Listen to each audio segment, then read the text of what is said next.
Ok, agora entrando na segunda parte, né? Realmente para a parte teórica e posteriormente a parte prática. Então aqui a gente vai fazer a apresentação sobre o que é esse software, como utilizá-lo. Posteriormente eu vou abrir o software e mostrar o passo a passo também, de forma mais didática, né? Inicialmente, vamos lá. Os objetivos educacionais desse material, eles visam elucubrar de forma intrínseca e didática a utilização do software ACD QMSCAT, né? Esse software ele torna mais factível a popularização dos objetos educacionais digitais, né? Por meio de objetivos de aprendizagem e as normas da BNCC também, como eu havia citado anteriormente. Por meio desse software é possível modelar moléculas em 3D, né? Você insere ali a molécula, os elementos e consegue deixar ela em 3D. No primeiro momento vai ser mostrado como baixar e extrair o software, né? Como utilizar o software para montar a molécula de água em 3D. E depois o modelo de uma destilação por arraste a vapor, né? Então vamos lá. Aqui entramos na parte das orientações pedagógicas do material, né? É indicado como uma proposta visual no ensino da química, para montar as moléculas em 3D, e também a parte da estrutura laboratorial de vidrarias, caso um colégio, por exemplo, não contar com um laboratório de química, né? Poderia ser utilizado como uma forma virtual de laboratório também. Mapeamento, as competências da BNCC e as habilidades, né? Não vou entrar nesse mérito aqui para não estender muito o vídeo. Aí, quanto ao referencial teórico metodológico, a gente está usando aqui uma citação aqui da aprendizagem ativa também, né? Especificamente pautada por Moran, Manuel José Moran, né? Sobre as novas tecnologias da mediação pedagógica. Eles citam a seguinte afirmação aqui, ó. A informação é o primeiro passo para conhecer.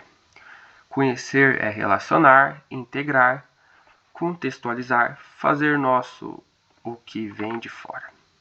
Então é muito bacana essa parte que eles citam aqui, né? Sobre o conhecimento em si, né? Conhecer, aprofundar os níveis de descoberta, é conseguir chegar ao nível de sabedoria, da integração total. Aqui a gente entra um pouco na parte da interdisciplinaridade também, que o pessoal cita muito, né? Aí, sobre as orientações em si, né? De como utilizar o software, eu vou apresentar mais à frente. Aqui, vou falar agora sobre a parte do referencial teórico, né? Primeiro a gente precisa saber alguns conceitos aqui da parte de química, né? Como que a gente vai montar uma molécula? A gente precisa saber como é feito isso, né? Basicamente a gente vai pegar alguns elementos químicos. Aqui temos o exemplo da foto aqui, né? Mas a gente precisa saber de algumas coisas. O que é a camada de valência, por exemplo? A camada de valência é a última camada de um átomo, né? Então, o átomo em si, ele é feito de 3 partes, né? Usando a química básica, sem entrar abaixo disso, das moléculas mais complexas, mas a questão de cada molécula, ela é formada por um núcleo e daí tem as camadas de valência. O núcleo vão ter os nêutrons, que tem carga positiva, os prótons são os nêutrons, os prótons e os elétrons, né?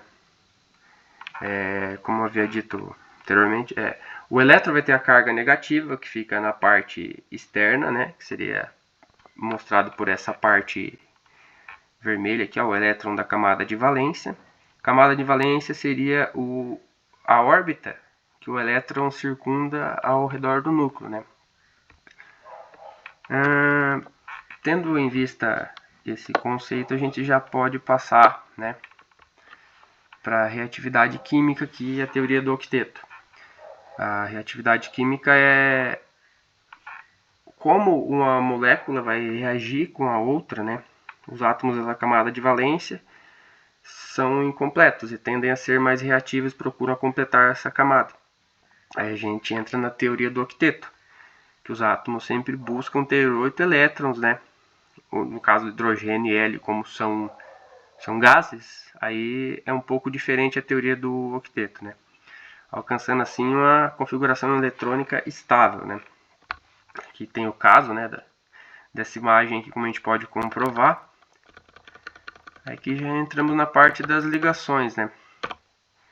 As ligações covalentes, onde os átomos compartilham pares de elétrons para alcançar a estabilidade. As iônicas, que existe a transferência de elétrons de um átomo para o outro. No caso, os íons, né, se atraem mutuamente devido a suas cargas opostas. O elétron sempre tem a carga negativa, o próton tem a carga positiva e o nêutron seria sem carga, né? Carga nula, né? Carga zero. Entrando na parte das ligações metálicas, existem elétrons na camada de valência que são compartilhados, né, livremente entre os átomos metálicos, né? Vou dar um exemplo aqui. O oxigênio tem 6 elétrons na camada de valência e necessita de mais 2 para completar os 8 elétrons, e aquela teoria do octeto que a gente citou anteriormente ali, né? O carbono tem 4 elétrons na camada de valência e precisa de mais 4 para completar a camada. O sódio tem um elétron na camada de valência, tende a perder esse elétron. Aqui no caso, como o sal de cozinha, o NaCl, ele muda essa carga quando ele vira, né, o cloreto de sódio, né? Tem esse exemplo aqui que o pessoal também acaba falando bastante. Mas aqui também, como eu havia citado aqui, ó, tem um elétron na camada de valência e tende a perder esse elétron para alcançar a configuração estável de gás nobre. Gás nobre seria o que tem os elétrons completos ali, né? Aqui, entrando na parte teórica ainda, como seria o passo a passo para montar essas moléculas, a gente pegaria uma molécula de O2, que é um gás, né? Um gás oxigênio, que precisa de 2 elétrons e vai formar uma ligação dupla. Aí o hidrogênio, quando se liga com o cloro, ele precisa de um elétron, né? Formando aí o ácido clorídrico, né? HCl, com uma ligação simples. E aí temos algumas moléculas com mais de 2 átomos, como é, por exemplo, o da água, que a gente vai mostrar o exemplo ali, né? O oxigênio fica no centro, com 2 hidrogênios nos polos. São utilizadas ligações simples. Mas, por ser 2 ligações simples, esses polos ainda vão se atrair e repelir. Eles vão criar uma angulação. Então, às vezes é errôneo, o pessoal desenha uma molécula de água, coloca ali as moléculas em linha reta, né? Na verdade, posteriormente eu vou mostrar ali que não é bem assim que fica uma molécula de água, né? Mas o foco principal é na molécula de água. Mas eu vou apresentar outras moléculas também para deixar o vídeo mais completo, assim, sabe? O nitrogênio vai fazer 3 ligações simples com hidrogênios nos polos. Aí no caso aqui, CH4, o carbono central, que no caso é o carbono que vai se ramificar para os lados, fazer 4 ligações simples com hidrogênios nos polos. E o CO2, que é o gás carbônico, né? Tem um carbono central ali, faz 2 ligações duplas com oxigênio nos polos.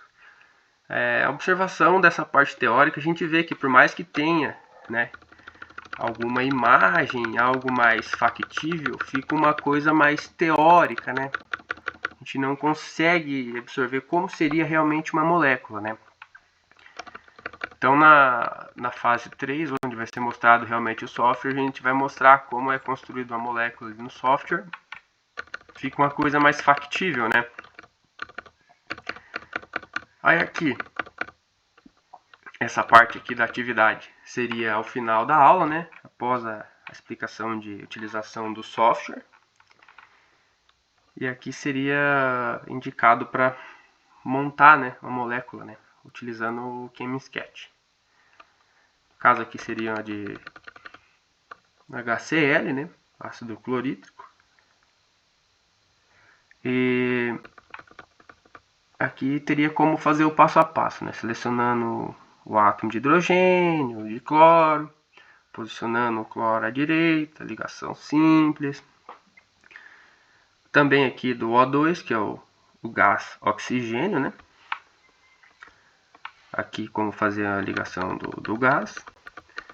E aqui a molécula 3, que seria realmente a molécula que a gente vai demonstrar ali, né? Que é a molécula da água. NH3, CH4, tem algumas outras moléculas aqui também. Aqui, essa seria a ideia da atividade, né, para os alunos, ao final da aula, após a utilização do software. E ao final dessa aula, seria indicado a utilização de um relatório, né? Pedir para os alunos fazerem em casa um relatório mostrando, né, essa descrição dessas moléculas e tudo mais, né? Agora, posteriormente, vamos mostrar a parte do software, né?